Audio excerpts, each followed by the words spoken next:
ng'oba okoze loosi Katonda akuwadde emyaka egyo, Katonda akuwadde omukisa ogwo, n'ova mu nsi nga tolokose ng'ensi ebeera ekusaze. Naawe andaba obulabi, oyinza n'okuba oli bweru, wagenda bweru kukola naye n'ova mu nsi nga tolokose, oba okoze loosi nnene. Loosi esinga obunene kwe kuva mu nsi nga tolokose. Sibya okusuubula ennyanja ne zikusala nayo loosi, naye loosi esinga obunene kwe kuva mu nsi nga tolokose. Okugula emmotoka n'egwa kabenje kibi nnyo era nkusaasidde, naye nkusaasira nnyo, nsaasira nnyo omuntu aliva mu nsi nga talokose. Loosi esinga obunene kwe kuva mu nsi nga tolokose, eyo loosi nnene. Basebo ne banyabo loosi esinga obunene si kwe kusoma n'otayita, naye okuva mu nsi nga tolokose kyekisinga okuba ekibi.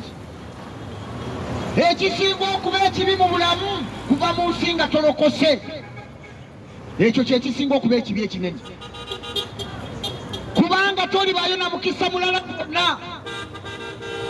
Bw'okola ensobi wano ku nsi osobola ogitereeza, naye bw'ova mu bulamu nga tolokose tolina ngeri ya kukikolamu, kubanga abantu balokoka balamu. Abantu balokoka balamu. Naawe bw'okulanga wama weerokokeranga mu linnya lya Yesu. Basebo ne banyabo loosi esinga obunene kuva mu nsi nga tolokose, nkiddamu. Bw'oba toyagala kukola loosi ya bulamu, kkiriza Yesu abeere omulokozi w'obulamu bwo. Bayibuli kyebuuza nti kirigasa ki omuntu n'alya ensi yonna n'agimalawo naye n'afiirwa omwoyo gwe? Kigenda kumugasa ki omuntu oyo ng'ofunye byonna? Katonda akuwadde omukisa gwonna, Katonda akuwadde emyaka gyonna, naye n'ova mu bulamu nga tolokose, eyo egenda kubeera loosi nnene. Loosi esinga obunene kuva mu nsi nga tolokose. Basebo ne bannyabo, omuntu yenna aliva mu bulamu buno nga talokose, ogenda kuba okoze loosi gye bayita saabaloosi. Emyaka gyo gyonna gigenda kuba gikusaze, obugagga bwo bwonna bugenda kuba bukusaze okuva mu nsi nga tolokose. Teriiyo kibi kisinga kiki ky'olyogera mu maaso ga Katonda. Ogenda kwewolereza otya bw'aliva mu bulamu buno nga tolokose ate nga wabulira enjiri? Eyo ye loosi esinga obunene kuva mu nsi nga tolokose. Si kugwa bibuuzo, ebibuuzo sobola obiddamu n'obituula, naye bw'ova mu nsi nga tolokose toyinaayo kirala, toyinaayo mukisa gwa kubiri.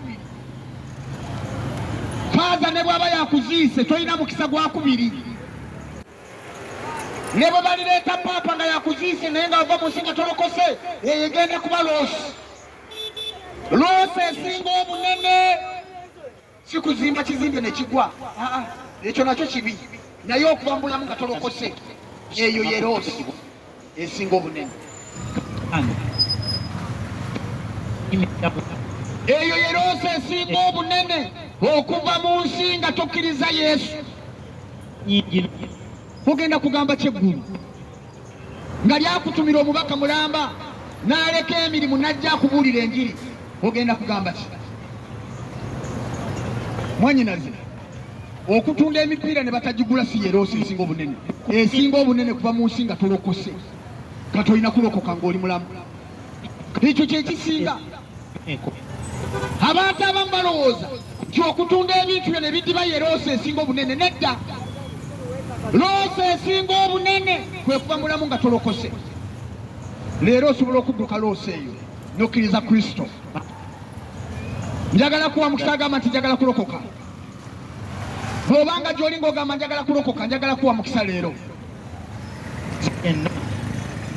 Gamba nti ayi Yesu, nkwebazizza nnyo kubanga ompadde omukisa ogw'okulya ekigambo kyo.